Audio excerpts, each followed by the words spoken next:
Okay. So, Alhamdulillahi wassalatu wassalamu ala man la nabiyya ba'dahu amma ba'du. Assalamu alaikum warahmatullahi ta'ala wa barakatuh. So, mga minamahal na tagapakinig, ito ho ay special na episode or programa ng ating organisasyon na Fityanul Islam Manila presents weekly muhadara ito, weekly muhadara ito na programa na ating organisasyon Fityanul Islam Manila chapter, na kung saan weekly, every Saturday ay nagkakaroon tayo ng weekly muhadara. At ngayong araw ay ang ating schedule, alhamdulillah. At ang paksa natin sa araw na ito ay ang pagiging mabuti sa magulang. Maikling o malawak na usapin ito, pero yung mga punto lamang ang ating kukunin. Mga punto na kailangan nating malaman sa ating pamumuhay dito sa mundo patungkol sa Islam, mga minamahal na tagapakinig. So alhamdulillah, mga minamahal na tagapakinig, bago ang lahat ay lubos nating pinasasalamatan si Allah subhanahu wa ta'ala sa lahat ng biyayang iginawad niya sa atin, mga minamahal na tagapakinig. Always po tayong magpasalamat kay Allah subhanahu wa ta'ala sa lahat ng biyayang ito, sapagkat makatotohanan na si Allah ay nagwika sa marangal na Quran, ba'da a'udhu billahi minasyaitanir rajim, la in syakartum la azidannakum wa la in kafartum inna adhabi la syadid. At kung kayo ay magpasalamat mula sa mga biyayang iginawad sa inyo ni Allah subhanahu wa ta'ala, ay mas dodoblihin pa ni Allah subhanahu wa ta'ala ang mga biyayang iginagawad sa atin. Wala in kafartum, at kung kayo naman ay sumuway, o kayo naman ay alalaong baga na hindi matutong magpasalamat kay Allah subhanahu wa ta'ala, inna adhabi la syadid. Makatotohanan na ang parusa ni Allah subhanahu wa ta'ala ay napakatindi, mga alipin ni Allah. Okay? Doon ba lang, kinakailangan sa isang alipin ni Allah, kailangan tayo ho ay maging mapagpasalamatin kay Allah subhanahu wa ta'ala.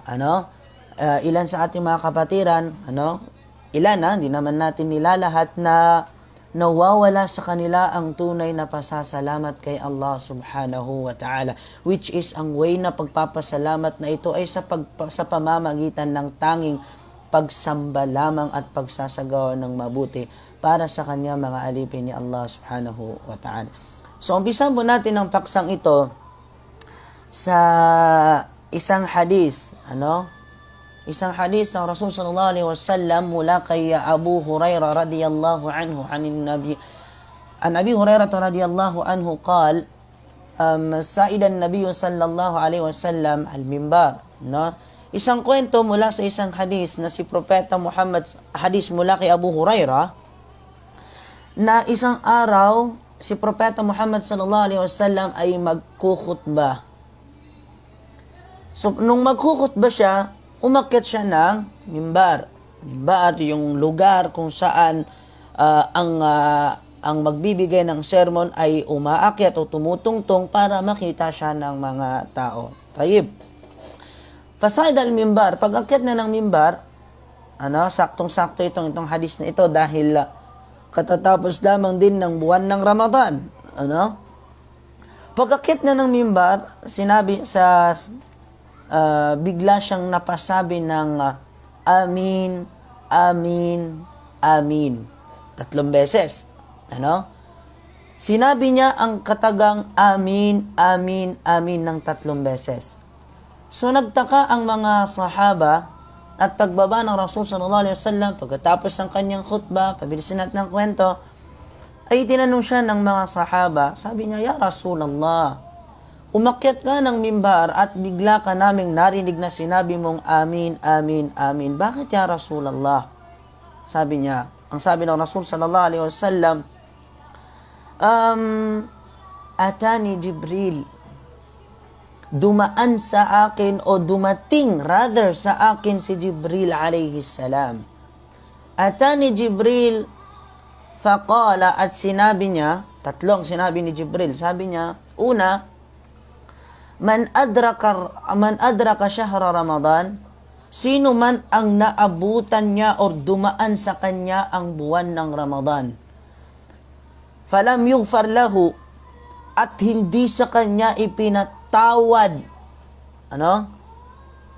Dumaan sa kanya o naabutan niya ang buwan ng Ramadan pero hindi siya sa kanya ipinatawad ni Allah subhanahu wa ta'ala ang kanyang mga kasalanan. Famat fa'ab'adahu Allah subhanahu wa ta'ala.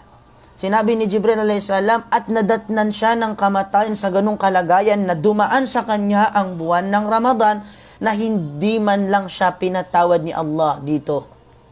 At siya ay nadatnan ng kamatayan, ilayo nawa siya ni Allah subhanahu wa ta'ala, ilayo nawa siya ni Allah subhanahu wa ta'ala sa apoy ng impyerno.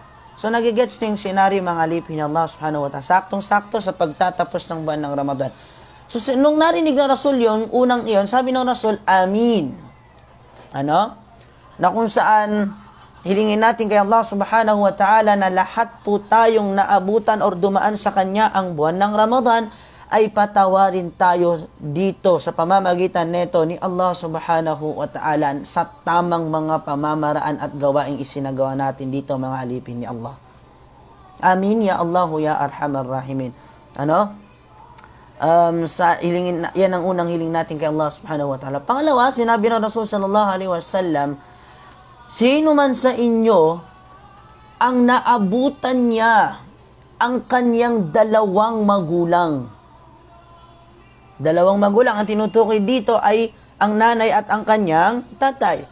Sino man sa inyo ang nabutan niya ang kanyang nanay or tatay or isa man sa kanila, subhanallah, kahit ganyan mga alipin ni Allah subhanahu wa ta'ala, sino man ang naabutan ng kanyang nanay at tatay, or isa man sa kanila, sumit naman pa, Bani,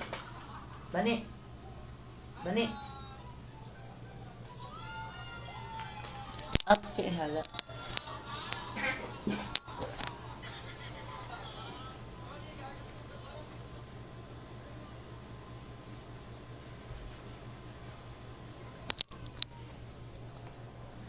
Okay. Pasensya nyo na. Okay. So sabi ng Rasul sallallahu alaihi wasallam, sino man sa inyo ang naabutan niya ang magkabilang magulang niya, ang tatay, ang nanay at tatay, or isa man sa kanila, or isa man, or nanay lang, or tatay lang, walam yubarrahuma, sabi ng Rasul sallallahu alaihi wasallam, hindi niya ito pinakitunguhan ng mabuti, or tamang pakikitungo, pag-uugali, pagseserbisyo, Subhanallah. At nadatnan siya ng kamatayan sa ganong kalagayan, na hindi niya pinagbubutihan, hindi niya pinakikitunguhan, hindi niya pinagseserbisyuhan ang kanyang mga magulang o isa man sa kanila, at nadatnan siya ng kamatayan, fa'ab'adahu Allah, ilayo nawa siya ni Allah subhanahu wa ta'ala sa apoy ng impyerno. At yun ang ikalawang sinabi ng Rasul na Amin.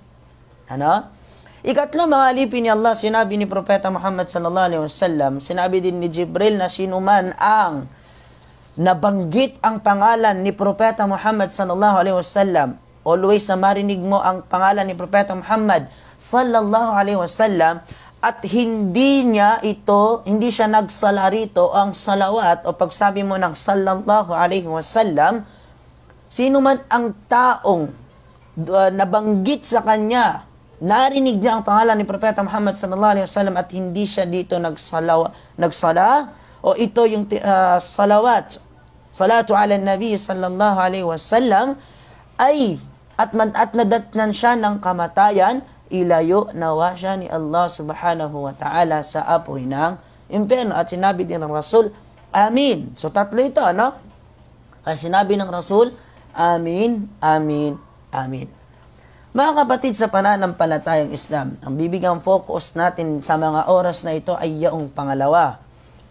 Taong nadatnan niya ang kanyang ina or kanyang ama or isa man sa kanila at hindi niya ito pinakitunguhan ng mabuti, mabuting asal, pag-uugali, pakikitungo, pa mga minamahal na tagapakinig na konektaro dito, at nadatnan siya ng kamatayan, subhanallah, ilayo nawa siya ni Allah subhanahu wa ta'ala sa apoy ng impyerno. Bakit? Dahil gawaing pang-impyerno ang hindi pagiging mabuti sa magulang, mga minamahal na tagapakinig. Subhanallah. Naririnig natin ito sa ating mga ulama. Iba-iba lang ang kanilang deliberation, pero ang problema masyado po nating minamaliit o binabasta-basta ang usaping ito, mga kapatid, si Allah pananampalatayang Islam. Si Allah ay nagwika sa marangal na Quran, ba'da a'udhu billahi minasyaitanir rajim. Wa qada rabbuka alla ta'budu illa iyyah wa bil walidayni ihsana.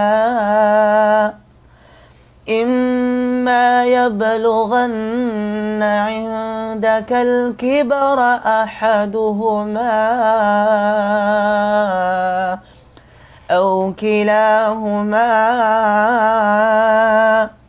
فلا تقل لهما أف ولا تنهرهما وقل لهما قولا كريما. Hasbi Allah wa ni'mal wakil. Si Allah subhanahu wa ta'ala ay nagwika sa marangal na Quran. Wa qada rabbuka alla ta'budu illa iya. Subhanallah. Anong sinabi ni Allah subhanahu wa ta'ala? At ipinag-utos ng inyong Rabb na tagapaglikha, si Allah subhanahu wa ta'ala. O ikaw na tao, na wala kang karapat dapat sambahin, kundi siya na bukod tangi, wala nang iba pa. Hindi sa ribulto, hindi sa likhang tao, hindi sa likhang bagay. Yan ang sinabi ni Allah, wa qada rabbuka alla ta'budu illa iya. O ikaw na tao, na wala kang karapat dapat na sambahin, kundi siya lamang na bukod tangi. Allahu Akbar. Kauna-unahan at pinakadakilang kautusan sa buong mundo, sa lahat ng sanlibutan at sangkatauhan, ang pagsamba sa nag-iisang Diyos na walang kapantay, walang katulad, siya lamang at wala ng iba pa. Yan ang kauna-unang kautusan sa Islam. At ipinag-utos din niya, subhanallah, tingnan nyo, ipinag-utos din niya na ikaw ay maging mabuti sa iyong mga magulang. Subhanallah. Isipin nyo mga kapatid sa pananampalatayang Islam, hindi lang ito ang aya, may mga ibang aya pa na sa tuwing nababanggit ang pagsamba o ang kaisahan, pagsamba sa kaisa-isang dakilang lumikha. Ito ang kalimatut tauhid na la ilaha illallah, pagsamba sa nag-iisang Diyos, sumusunod dito ang pagiging mabuti sa iyong mga magulang. Subhanallah. Ganyang kabigat mga kapatid sa pananampalatayang Islam ang pagiging mabuti sa mga magulang. At ipinag-utos din niya na ikaw ay maging mabuti, subhanallah, sa iyong mga magulang. Mga magulang, naiintindihan po ba natin ito mga kapatid sa pananampalatayang Islam? Lalong-lalo na kapag inabot nila ang katandaan sa iyong kapanahunan. Allahu Akbar. Sabi ng Allah, maging mabuti sa mga magulang. Lalong-lalo na kapag sila ay nadatnan ng katandaan sa iyong kapanahunan. Alam niyo po mga kapatid sa pananampalatayang Islam, masakit man sabihin pero ito ang katotohanan. Ilan sa ating mga kapatiran, pag tumatanda ang kanilang mga magulang, binabaliwala na lamang nila ito. Hinahayaan na lamang nila ito at hinihintay na lang na mamatay sila. Pag may nagkakasakit sila, naiinis yung mga anak nila, wala na silang pambili daw ng gamot, Hayaan na lang nila, hintayin na lang nating mamatay siya. Astagfirullah, wal'iyadu billah, mga minamahal na tagapakinig. Ganyan na lamang nilang maliitin o itaboy ang kanilang mga magulang at hindi na nila maalala. Subhanallah, nung sila ay bata pa, kung paano sila inarugahan ng kanilang mga magulang. Subhanallah. Sabi nga nila, nakakalimot sa kanilang pinanggalingan. Allahu Akbar.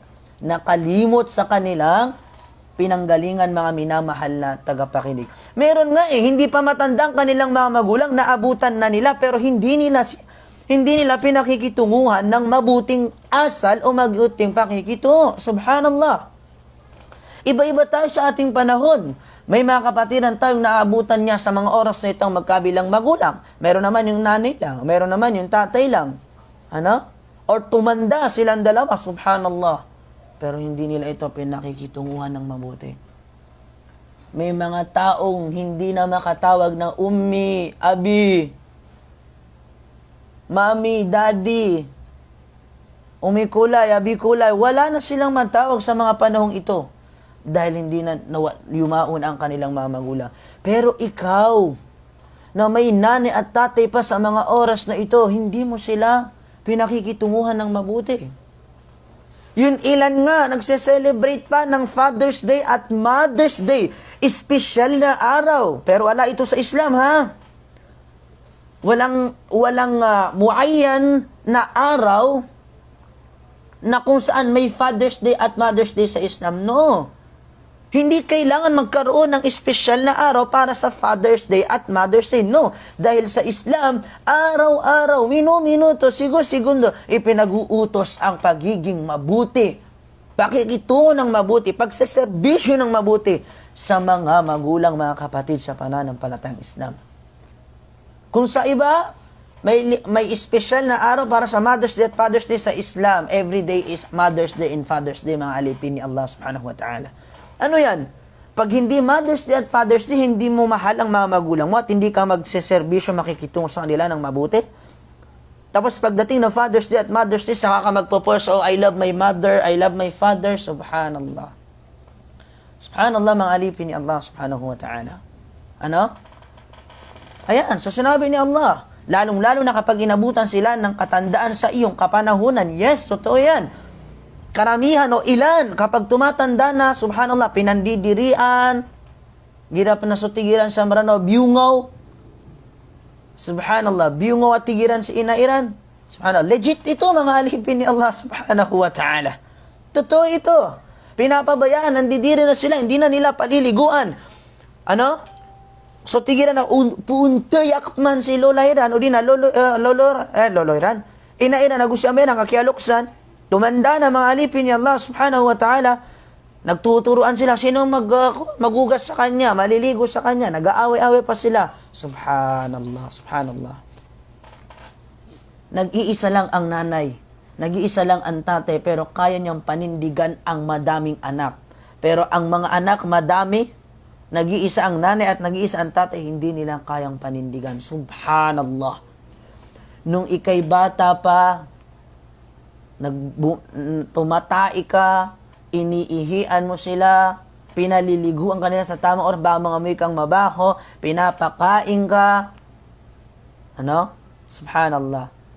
At sa ginagawa nila ito na may saya at kagustuhan dahil mahal na mahal ka nila. Ngayon tumanda na sila, nandidiri ka, ganyan ka na lamang makitungo sa iyong mga magulang. Subhanallah, kapatid sa pananampalatayang Islam. Ganyanin mo lang ang iyong mga magulang. La hawla wa la quwata illa billah. Na huwag kang sumuway at huwag kang magbitiw sa kanila ng anumang salita na walang paggalang. Alam niyo kung ano sinabi ni Allah subhanahu wa ta'ala sa aya na ito. Kahit ito lang ang topic natin sakto na ang aya na ito, subhanallah. Sabi ni Allah subhanahu wa ta'ala, huwag kang sumuway. Of course, huwag kang sumuway sa mabuti, sa mabuting pamamaraan. Ano? Pag alam mong masama, of course, huwag sundin. Alam mo sasabihin ng mga magulang, magnanakaw ka, subhanallah. Mali ito, mga alipin. Tinutukoy dito yung ibadah. Pagsunod sa kabutihan, para kay Allah subhanahu wa ta'ala. Huwag kang sumuway sa kanila. Ano? at huwag kang magbibitiw sa kanila ng anumang salita na kawalang paggalang. Hindi ba sa panahon natin ngayon, ito yung off expression ito kawalan ng paggalang. So, tigilan sa marano apya, so kapanan ng takapya, so kagiraw nga nakiamur ka ang kaun wallah. Yararangitang kad no Allah. Ang kayo no, mga uripin ng Allah subhanahu wa ta'ala. Ba't nagalit na siya si Allah? Kahit sa ganung bagay lang. Halimbawa, inutusan ka na magulang. Anak, bumili ka ng asin, bumili ka ng asukal. Tapos sabihin, ano ba yan? Ganon pamamaraan lamang kapatid sa pananampalatang Islam. Yung off na ito ay salitang kawalang paggalang sa iyong mga magulang at ito ay kasalanan. Yun lang pero what more sa panahon natin ngayon kung paano pakitunguhan ng mga tao ang kanilang mga magulang. Hindi lang yun, sumasagot pa sila. Mas mataas pa ang boses nila. Subukan mong gawin yan sa isang taong may rangko. May sasabihin siya, pero sabi niya, ano ba yan? Subhanallah. Anong mararamdaman nito? Pero ito, magulang mo ito. Magulang mo ito na pinahalagahan sila ni Allah subhanahu wa ta'ala. Subhanallah. Tingnan mo tulad ng isang hadis ng Rasul sallallahu alaihi wasallam, du'aul walid, subhanallah, du'aul walid an waladihi mustajab. Ang dua o kahilingan ng isang ama para sa kanyang anak ay lahat tinatanggap ni Allah. Subhanallah. Tingnan niyo kung gaano binibigyan ng kainaman ni Allah subhanahu wa ta'ala ang mga magulang sa mundong ito. Subhanallah. La hawla wa la quwata illa billah. Kahit pagsasabi lamang ng oath na nagpapahiwatig ng pagkayamot, ayun. Allahu Akbar. Pagpapahiwatig ng pagkayamot, pagkatamad, na ito na ang pinakamababa at pinakamasamang salita sa harap ng magulang. Subhanallah, mga alipin ni Allah subhanahu wa ta'ala. At huwag na huwag mangyari sa iyo ang pagsasabi ng anumang masamang salita laban sa kanila. Yes, meron ilan sa ating mga kapatid na nagagawa niyang pagsalitaan, pagbuhatan ng kamay, pinapasama niya ang kalooban ng kanyang mga magulang. Subhanallah. Subhanallah, mga minamahal na tagapakinig. Bagkus ay maging mahinahon. Always kapag ang kaharap natin ay ang ating mga magulang, itiklop natin ang ating mga pakpak. Ibig sabihin nito, maging mapagkumbaba tayo. Always mahinahon tayo. Kahit tayo ay nasa tama. Kailangan maging mahinahon at mapagkumbaba tayo. Subhanallah, sa pakikitungo natin sa kanila, mga minamahal na tagapakinig, at makipag-usap ka sa kanila na may pagpaparangal at pakikipag-usap at pawang mabubuting salita lamang ang iyong sasabihin. Subhanallah. Subhanallah, mga alipin ni Allah. Tingnan nyo kung paano tayo inuutusan at tinuturuan ni Allah subhanahu wa ta'ala sa pakikitungo natin sa ating mga magulang. Yung iba gaya na sinabi natin wala naabutan na nila ang kanilang mga magulang. Ako, sinasabi ko kung nakikinig man ng nanay at tatay ko, sana hiling ko kay Allah na sa mabuti silang kalagayan, pangalagaan nawa sila ni Allah subhanahu wa ta'ala. Kung may nagawa man ako, nagawa na po ba natin na niyakap mo ang magulang mo, nanay mo or tatay mo at humingi ka ng tawad sa kanila o sinabi mong, Abi, Umi, mahal kita, subhanallah. Nagawa na po ba natin ito, mga alipin ni Allah? At bawat isa'y tanungin niya ang kanyang sarili. La hawla wa la quwata illa billah. Ano ba sinabi ni Allah subhanahu wa ta'ala? Ba'da a'udhu billahi minash shaitanir rajim. واخفض لهما جناح الذل من الرحمة وقل رب ارحمهما كما ربياني صغيرا.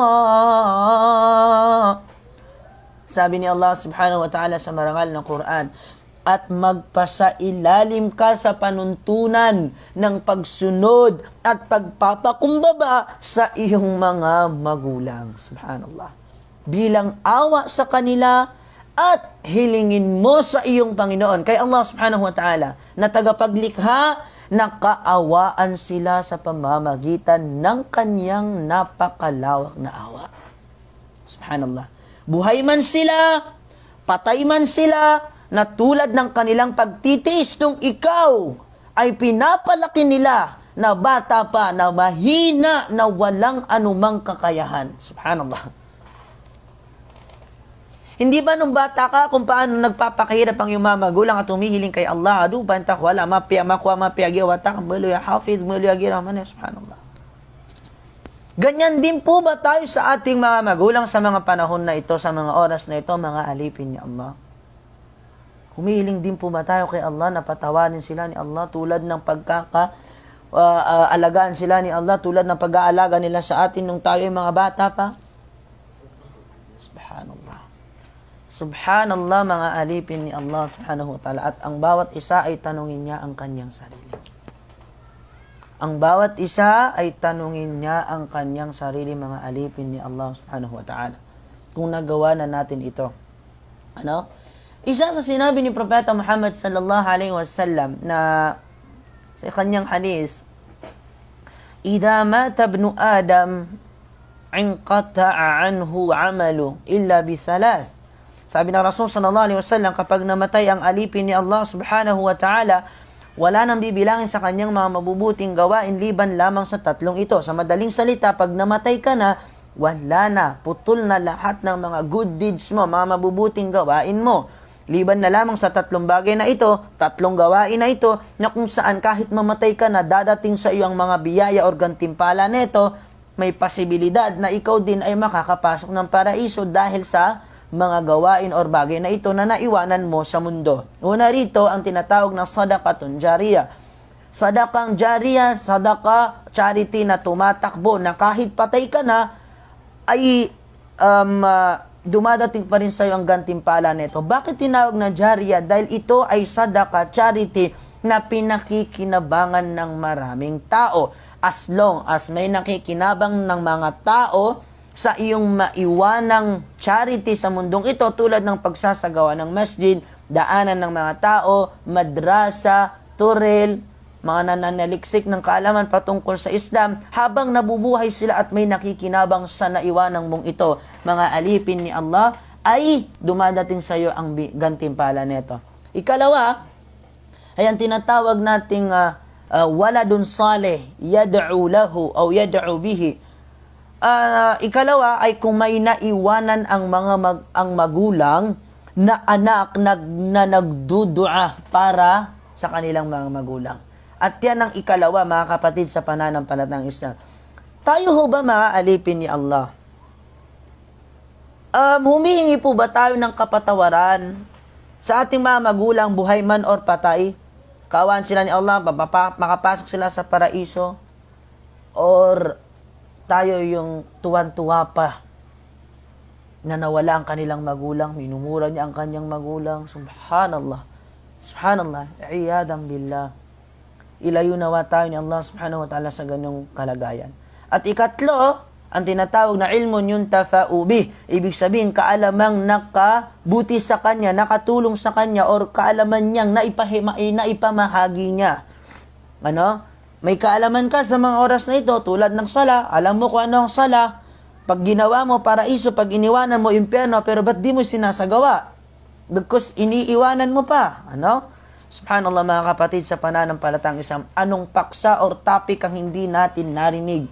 Iba-iba lamang ang way ng ating mga ulama. Subhanallah. Gusto po ba nating makapasok ng paraiso ang ating mga magulang or hindi? Yan ang tanong eh.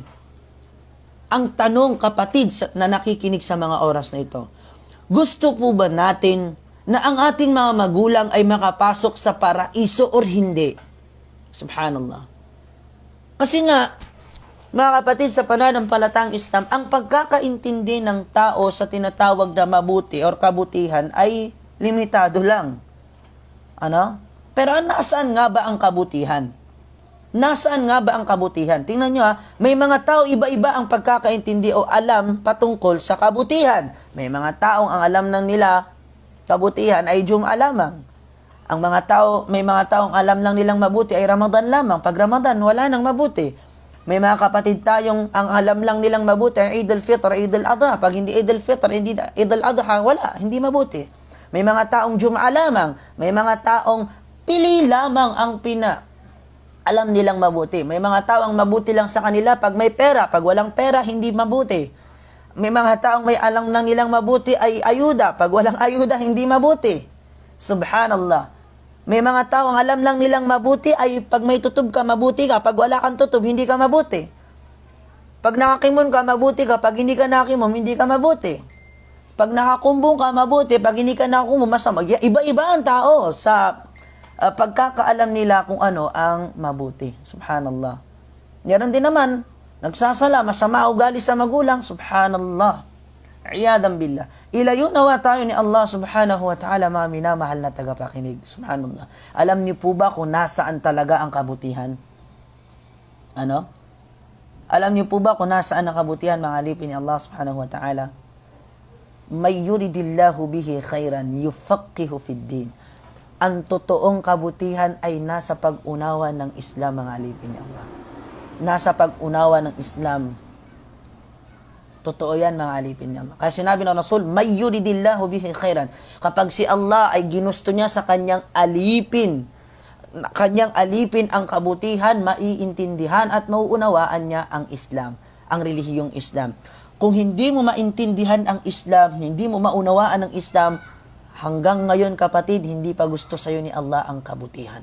Kung gusto mong matutunan ang kabutihan, aralin po natin ang Islam, unawain natin ito, mga kapatid, sa pananampalatayang Islam. Kaya nangyayari sa atin ito kaya naliligaw tayo ng landas dahil wala tayong kaalaman sa relihiyong Islam, mga alipin ni Allah. Kaya hindi natin mahanap ang kabutihan. Tulad ng pagiging mabuti sa magulang, napakasimple kung pakikinggan pero napakabigat ito para kay Allah. Isang kautusan ni Allah subhanahu wa ta'ala na mabigat, pinag-iimportansyahan. Tingnan nyo. Okay, balikan natin yung kwento. Sino ba naman ang taong ayaw niyang makapasok ng paraiso ang kanyang mga magulang? Sino? Pero ba't ganun? Ilan sa ating mga kapatiran, yes, gustong-gusto nila makapasok ng paraiso ang kanilang mga magulang, pero hindi sila gumagawa ng gawain na ipapasok ng kanilang mga magulang sa paraiso. Alam niyo ba tayong mga anak, of course, lahat naman tayo dumaan sa pagiging anak. Diba? Tayong mga anak, may iba-iba rin ang pagkakaakala natin kung sa way natin o kaalaman natin. Kaya nga sinasabi natin ang tunay na kabutihan ay nasa kaalaman patungkol sa Islam. Because Islam is not just only a religion. Islam is a perfect way of life. Ang Islam ay hindi lamang relihiyon, bagkus ito ay kumpletong panuntunan sa ating pamumuhay sa mundong ito. So tingnan nyo ha, sa Islam, tinuturo ang paano magiging mabuti sa magulang. Okay, sagutin natin. Gusto natin pumasok ang mga magulang natin sa paraiso, pero tingnan natin kung paano natin pinakikitunguhan o paano tayo nagsasagawa para sa ating mga magulang. Ano? Gustong-gusto mong makapasok ng paraiso sa ang mga magulang mo, pero hindi ka nagsasala. Hindi ka nagsasala. Ganyan ba? Ganyan mo kagustong makapasok ng paraiso ang iyong mga magulang? Sa araw ng paghuhukom, may mga nanay na bibigyan ng corona. Hindi coronavirus corona lang, walang virus. Corona, literal na corona. Hindi corona na virus. Sa araw ng paghuhukom, may mga nanay na bibigyan ng corona. O chandelier ang kanilang mga ulo, tapat ng kanilang mga ulo. Bakit? Yun yung mga nanay na mayroon silang mga anak, may mga anak sila na kinabisado ang Quran. Pinag-aralan ng Quran. Inintindi ang Quran. Subhanallah, alipin ni Allah subhanahu wa ta'ala. Kawawa ang nanay mo. Sa araw ng paghuhukom, wala siyang corona or wala siyang chandelier na singliwanag ng araw. Isipin mo, parang graduation.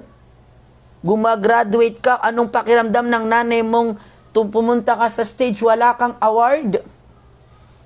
Wala kang award, anong mararamdaman ng nanay? Nalulungkot siya. Even doon na kung dadaanin natin sa kwento lamang, matatawa ka. Nauswatakan, da ka-awardi. Kahit talang, da piya-piya. Subhanallah. Ginawa ng lahat ng magulang mo, mapag-aral ka lang, magastusan ka lang, pero wala kang award. Ikaw, wala kang ginawa eh. Ngayon sa araw ng paghuhukom, ang mga nanay ay bibigyan ng corona o chandelier o ano man tinutukoy sa hadith. Pero ang nanay mo wala, siya ang naiiba sa lahat. Bakit? Hindi mo kinabisado ang Quran. Hindi mo pinag-aralan ng Islam. Hindi mo inaral ito. Subhanallah, mga alipin ni Allah subhanahu wa ta'ala. Subhanallah. At yan ang dapat natin tandaan, mga kapatid, sa pananampalataya. Isa yan. Isa yan. Gusto mo pumasok ng paraiso ang iyong mga magulang, pero hindi naman nakikita sa iyo ang mga gawaing para makapasok sila ng paraiso. Subhanallah.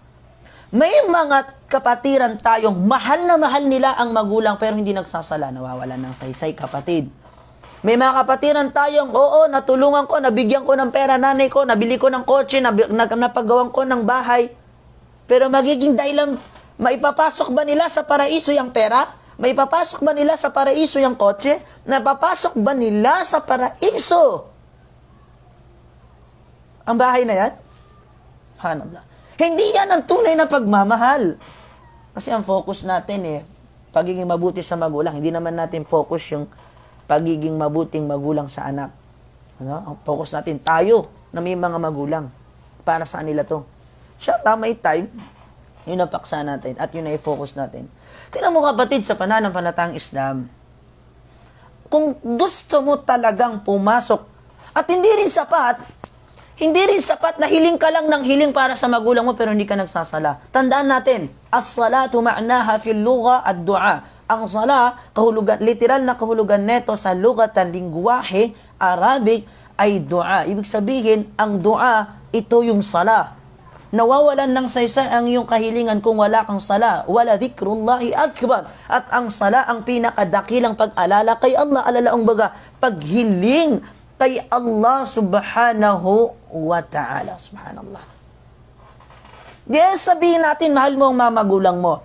Binibigay mo lahat para sa kanila, mga literal, materialis na bagay sa mundong ito. Pero kapatid, wala pa sa iyo ang tunay na kabutihan para sa iyong mga magulang. At ito ang pagsasagawa ng ibadah, pagsasagawa ng pagsamba, pagsunod sa kanila patungkol sa pagsamba kay Allah subhanahu wa ta'ala. Bakit? Dahil maaari tayong maging kasangkapan na makapasok sila ng impyerno at maaari di tayong maging kasangkapan na makapasok sila sa paraiso. Pansinin natin mga alipin ni Allah subhanahu wa ta'ala. Isang kwento kay Musa alayhi salam sa kanyang kapanahunan. Na kung saan si Musa alayhi salam isang araw napadaan siya sa dalawang kaber.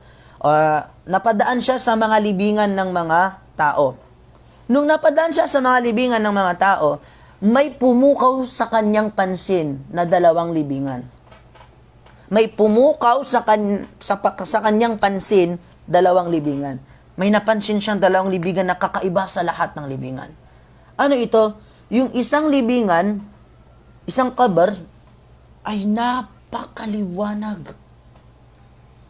Napakaliwanag. At yung isa naman, napakadilim. Isipin mo, mapapadaan ka sa libingan, dumaan sa iyo ang ganitong senaryo. Nakita mo napakaliwanag. Libingan, napakaliwanag. Libingan, napakadilim. Paano kaya ito? So, ito ang nangyari kay Musa alayhi salam. Napadaan siya. Pagdaan niya, mga alipin ni Allah, nagtaka siya.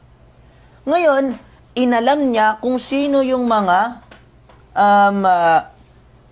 inalam niya kung sino o anong gawain ng tao na nakaligino. Inalam niya sa mga tao doon. Pinagtanong-tanong niya at kanyang napag-alaman. Napag-alaman niya na yung libingan na nadaanan niyang napakaliwanag,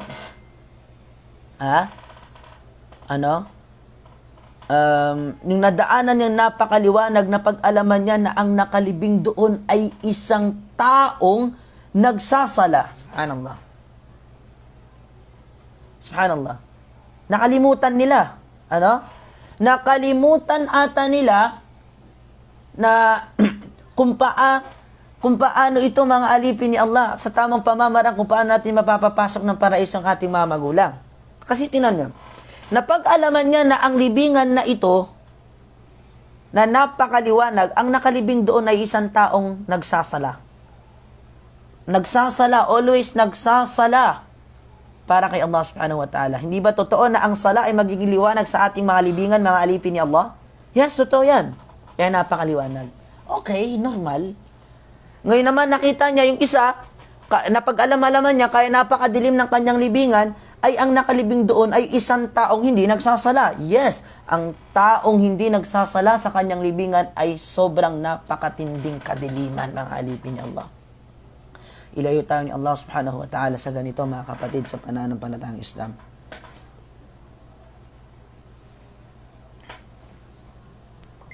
Okay?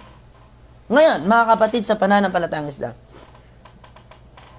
pabilisin natin ang kwento, dumaan ng ilang buwan, dumaan ng ilang araw, pabilisin natin ang kwento. Dumaan ulit si Musa alayhi salam sa mga libingan na ito.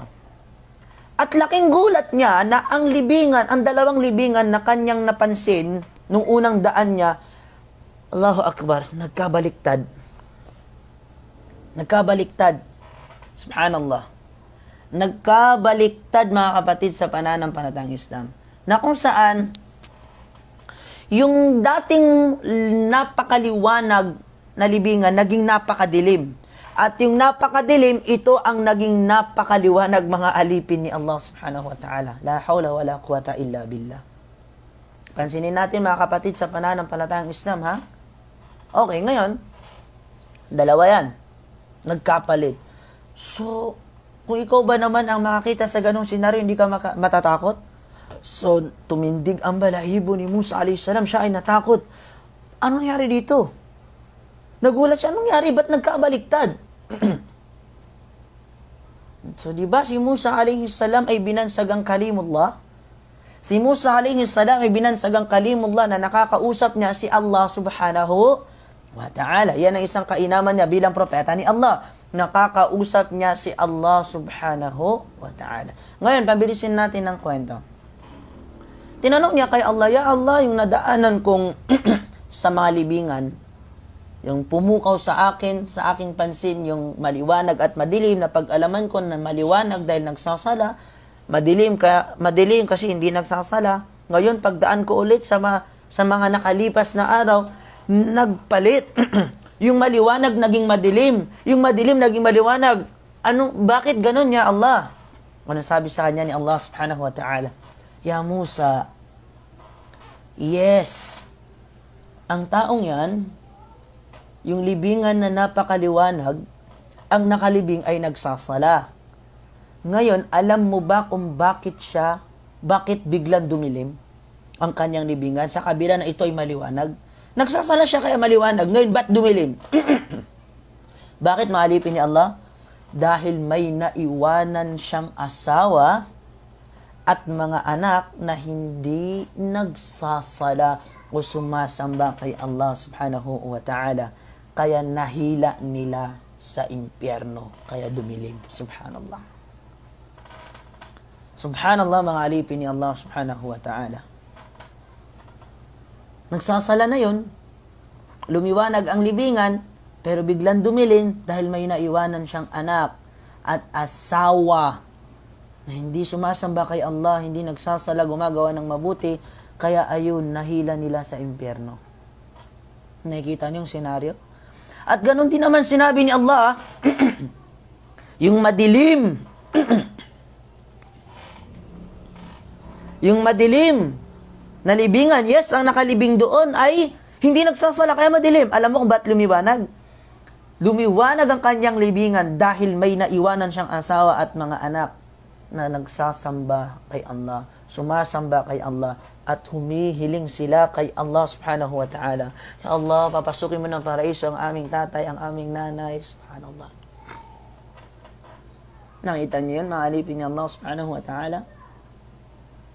Nakita po ba natin ito, ang senaryong ito? Maaari tayong maging kasangkapan na sila ay makapasok sa paraiso. Maaari din naman tayong maging kasangkapan na sila ay makapasok sa impyerno. Kaya, pag-ingatan natin ito. Ang tunay na pagmamahal sa magulang ay hindi sa pagbibigay ng materyales lamang sa mundong ito. Yes, napapasaya mo sila, pero ang tunay na kasiyahan ay nasa kabilang buhay. Nasa kabilang buhay. وَلَلْآخِرَةُ خَيْرٌ لَكَ مِنَ الْأُولَى. Sabi ni Allah subhanahu wa ta'ala, وَلَلْآخِرَةُ خَيْرٌ لَكَ مِنَ الْأُولَى. Alam mo ba na ang araw ng paghuhukom sa kabilang buhay ay mas mainam sa iyo kaysa sa mundong ito? Napasaya mo sila sa mundong ito pero hindi mo sila napasaya sa kabilang buhay. Napasaya mo sila sa mga materialis na bagay sa mundong ito. Nabibigyan mo sila ng cellphone, bahay, kotse, pero hindi ka nagsasala at yun mismo ang makakatulong sa kanila sa araw ng paghuhukom. Subhanallah. Subhanallah, mga alipin ni Allah subhanahu wa ta'ala. Isa pa na dapat natin tandaan, bilang mga magulang, kasi hindi naman natin paksa ang magulang sa kanyang anak. Ito, anak sa kanyang magulang, di ba? Bilang mga anak, kailangan natin itong pagbigyan ng diin. Pagbigyan ng diin. At sa mga magulang, share ko lang, sana, hindi porkit na ipahiwa, sinasabi natin na, panambayan ka, magsala ka. At least, nasabi na namin sa kanila, Ustad, tapos hahayaan nyo na sila. Mali po yun. Hindi porkit na ipahiwatig nyo na sa kanila, na magsala sila, pero hindi sila nagsala, pinahiwatig na sa kanilang sambahin si Allah pero hindi nila sinamba si Allah, hindi ibig sabihin nun ay titigil ka na. No, mali yan, kapatid. Mali yan. As long as nabubuhay ka, anak mo pa din sila. Anak mo pa din sila. At nasa poder mo sila, anak mo pa din sila. At may karapatan ka sa kanila. May pananagutan ka sa kanila. Sa madaling salita, habang may buhay at habang kaya mo pang ipahiwatig sa kanila na magsala sila, sambahin ang nag-iisang Diyos, sambahin ang nag-iisang Diyos. Pag-aralan ng Islam, gawin at gawin nyo po at huwag na huwag kayong titigil. Subhanallah. Hindi yung ilan na, saramya tirwag kiran, miya pagusyang kiran din. Na di siram siya sambiya, miya timo kiran. Ribat. Mali ito, mga alipin ni Allah. As long as nabubuhay ka at kaya mo, magpahiwatig ka sa kanila, mga kapatid, sa pananampalataang Islam. Ano pa na nais natin ipahiwatig? Isang aya ni Allah subhanahu wa ta'ala. Tingnan nyo, andun pa rin talaga ang pagiging mabuti sa mga magulang. Sabi ni Allah subhanahu wa ta'ala, ba'da a'udhu billahi minasyaitanir rajim, وَاعْبُدُوا اللَّهَ وَلَا تُشْرِكُوا بِهِ شَيْئًا وَبِالْوَالِدَيْنِ إِحْسَانًا. Isa pang aya na after ng pagsamba sa nag-iisang Diyos, sumusunod ang pagiging mabuti sa magulang. Sabi ni Allah, at sambahin ninyo ang Allah ng bukod tangi at magpasailalim kayo sa kanyang kaisahan at huwag na huwag kayong gagawa ng pagtatambal sa kanya, sa kanyang pagiging Panginoon, Rab, na tagapaglikha at sa pagsamba sa kanya. Tingnan nyo? Una, pero tingnan nyo, sumusunod agad. At makitungo kayo ng mabuti sa inyong mga magulang at gampanan ninyo ang tungkulin ninyo sa kanila. Narinig po ba natin ito, mga alipin ni Allah subhanahu wa ta'ala? Subhanallah. Mayroon pa ang hadis inna ridallahi ala ridal walid. Makatotohanan sa malapit nitong kahulugan na kapag natutuwa sa iyo ang iyong magulang, nakokontento sa iyo ang magulang, nakokontento din sa iyo si Allah. Kapag galit sa iyo ang iyong magulang, galit din sa iyo si Allah. Ano ibig sabihin nito? Kaya maging mabuti ka sa iyong mga magulang, mga kapatid, sa pananampalatayang Islam. Maging mabuti sa inyong mga magulang. Bakit? Dahil kumukonekta ito sa ating pananampalataya, pagsamba at pagsunod, pagsuko, pagtalima sa lahat ng kautusan ni Allah subhanahu wa ta'ala. Ano pang aya? Sinabi ni Allah subhanahu wa ta'ala, أن اشكر لي ولوالديك إلي المصير. Sabi ni Allah subhanahu wa ta'ala, at aming sinabi sa kanya, nagpasalamat ka sa Allah. Nagpasalamat ka sa Allah. At pagkatapos ay magpasalamat ka sa iyong mga magulang. Dahil sa akin ang iyong huling hantungan at tutumbasan ko ang sinuman sa anumang karapat-dapat na para sa kanila. Subhanallah. Tulad ng pinasalamatan mo ang Allah na ang tunay na pagpapasalamat ay pagsamba sa Kanya dahil yun lamang dahilan kung bakit tayo nandito sa mundong ito. Tama po ba? At sinabi ni Allah, at pasalamatan mo din ang iyong mga magulang. Paano mo sila mapapasalamatan, kapatid? Hindi dito sa mundo, hindi literal na sasabihin mong salamat, hindi literal na mawag ibibigay, regaluhan mo. No, hindi yan. Ang tunay na pagpapasalamat sa kanila. Pakitunguhan sila ng mabuti, serbisyuhan sila ng mabuti, At ang tunay na pakikitungo at pagseserbisyo sa kanila ay pagsagawa ng pagsamba para kay Allah. Dahil yan ang tunay na makakatulong sa kanila sa mundong ito, lalong-lalo na sa kabilang buhay, mga kapatid, sa pananampalatayang Islam. Subhanallah. Subhanallah. At yan ang paksa natin sa mga oras na ito. Naway napulutan po natin ng aral. At ito ang tinatawag na birru al-walidain. At ito ang ihsanul abna'i li abawayhim. Ang birrul walidain ay pagiging mabuti ng mga anak sa kanilang mga magulang. Kaya hindi natin pinasok yung magulang sa kanyang anak. Inshallah sa mga susunod na oras natin. Qawlan wa fi'lan, sa salita at sa gawa. Yan ang tinatawag na bir al-walidain. Birru al-walidain. Pagiging mabuti sa mga magulang, sa salita man at sa gawa. Tingnan nyo mga kapatid sa pananampalatayang Islam. Bi ihsanil ushrati ma'ahuma wa ta'atuhuma biqadri al-istita'ati illa fi ma'siyah. Ito daw ang pagiging mabuti ng pakikitungo sa kanila, pakikisalamuha sa kanila, kasama sila, pagsunod sa kanila sa lahat ng abot ng kanilang makakaya, naliban sa mga masasama. Of course, tatanggihan mo kapag masama. Hindi porkit ang pagsunod sa magulang ay obligado, lahat na lang susundin mo. Pag alam mong masama, wag mong gawin. Okay?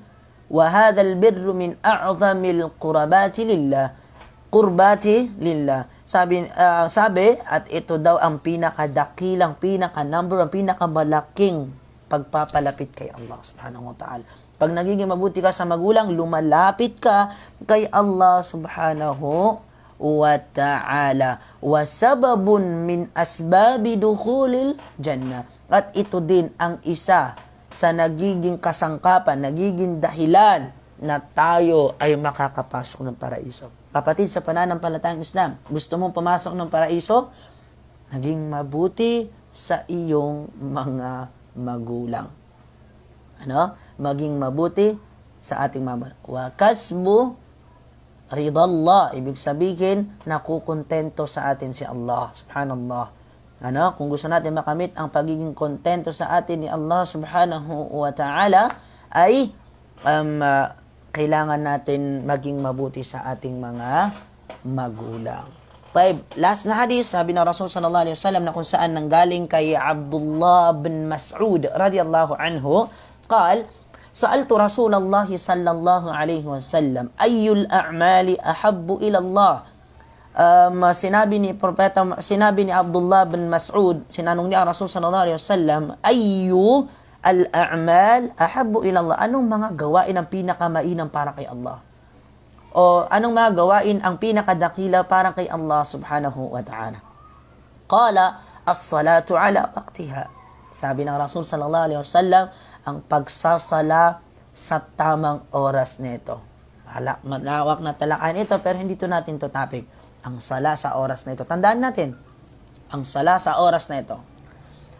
Summa ay, sabi naman ni Abdullah bin Mas'ud, ano pa? Qala, summa birrul walidain. Pangalawa ay ang pagiging mabuti sa magulang. Pinakadakila, malaki, mabuting gawain sa nakamahal-mahal kay Allah. Ikalawa, ang birrul walidain. Ikatlo, summal jihadu fi sabilillah. At ang pagjihad sa landas ni Allah. Jihad, baka misinterpret nyo na naman po ang jihad, mga alipin ni Allah. Tinatranslate nila ito sa tinatawag na haliwar. No, mga kapatid sa pananampalatayang Islam. Jihad is not translated as haliwar. Hindi po haliwar ang jihad. Ano? Ang jihad, ibig sabihin, literal na kahulugan nito ay kumbaga pagpupursigi, to struggle. Ano? To struggle, mga kapatid, sa pananampalatayang Islam sa isang mabuting gawain. Baka ma-misinterpret na naman po natin ang salitang ito. So, mga kapatid, sa pananampalatayang Islam, ang sala sa oras na ito, pagiging mabuti sa magulang at pag-struggle sa landas ni Allah subhanahu wa ta'ala. Yan ang mga mabubuting gawain. Andun pa rin ang pagiging mabuti sa mga magulang. So, pansin natin, mga kapatid, sa pananampalatayang Islam, ang tanong, at ang bawat isa, ay tanongin niya ang kanyang sarili.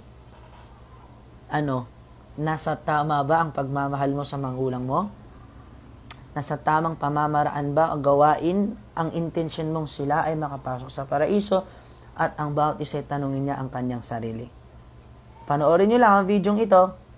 Kung hindi niyo pa napapanood, always tayong humiling kay Allah subhanahu wa ta'ala. Sa ating mga doog natin silang tinatanggal. Allahumma gfir lana dhunubana wa dhunuba abaina wa ummahatina wa li jami'il muslimina wal muslimat al-ahya'i minhum wal amwat. Ya Allah, patawarin niyo po kami sa aming mga kasalanan, patawarin niyo po ang aming mga ama, patawarin niyo po ang aming mga ina, sa mga Muslim at mga Muslimat, mga kababaihang Muslim. Buhay man or patay, kaawaan niyo po sila. Amin, ya Allahu, ya Arhamar Rahimin. At of course, Allahumma, wag natin tatanggalin sa ating mga sarili. Tandaan ko lang, ang ating mga kapatiran sa Palestine, nakikita naman natin ang mga nanay at tatay kung paano sila nahihirapan upang protektahan lang ang kanilang mga anak. Allahumma ansur ikhwanana al-muslimin al-mustad'afina fi kulli makan, khususan o khasatan fi biladil Palestine. Ya Allah, kaawaan niyo po, alagaan niyo po, pangalagaan niyo po, tulungan niyo po ang aming mga kapatirang Muslim sa Palestine. Ang mga nanay, tatay sa Palestine na mga kapatiran naming mga Muslim. Amin, ya Allahu, ya Arhamar Rahimin. Especially sa bansang Palestine, ya Allahu, ya Arhamar Rahimin. Kaawaan niyo po sila, alagaan niyo po sila, gabayan niyo po sila, ya Allah. At Allahumma ansurhum wala tansur alaihim. Ya Allah, tulungan niyo po sila na mga kapatiran naming mga Muslim. Wala tansur alaihim, at huwag niyo po silang tulungan na kaaway ng Islam, mga alipin ni Allah. Kaaway namin sa pananampalataya. Ya Allahu, ya Arhamar Rahimin. Barakallahu fikum wa jazakumullahu khairal jazaa ala husni istima'ikum minni wa lihada wa akhiru da'wana anil hamdulillahi rabbil alamin. Assalamu alaikum wa rahmatullahi ta'ala wa barakatuh. Sa mga kapatiran natin na nagpapa-shoutout, hindi po man natin kayo maisa-isa, pero binabati ko po kayo ng Assalamu alaikum, ang kapayapaan sa inyong lahat, ang habag, awa ni Allah ay mapasa inyong lahat. Sa lahat naman ng bumabati sa atin, tinutugunan ko po kayo ng wa alaikumussalam wa rahmatullahi wa barakatuh. Ulit-muli, mahaba itong talakayin at mga punto lamang ang ating kinuha. Maraming salamat po. Ako po ang inyong lingkod, Muhammad Khalil. Assalamualaikum warahmatullahi wabarakatuh.